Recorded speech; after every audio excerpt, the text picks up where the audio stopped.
અલે હા હું કોઈ નોકરી જઈને આવું હા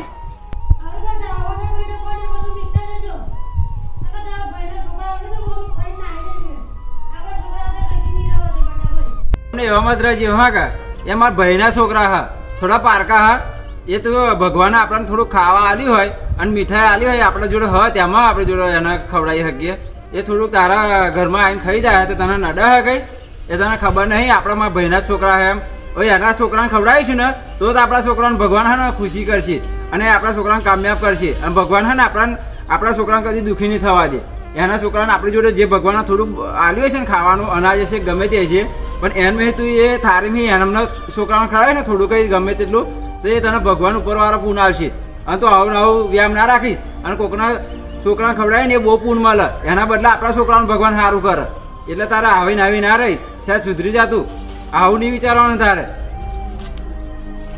જો મિત્રો તમારી પત્ની પણ તમને આવું કરતી હોય તમારા ઘરમાં તો એને ચોખ્ખું જ કહેવાનું કે આવું નહીં કરવાનું એમ કારણ કે એવું કરે ને તેમાં જ આપણા ઘરમાં બધું દુશ્મની થાય અને છોકરા બચારા આપણા ઘેર આવતા હોય ને એ ના આવે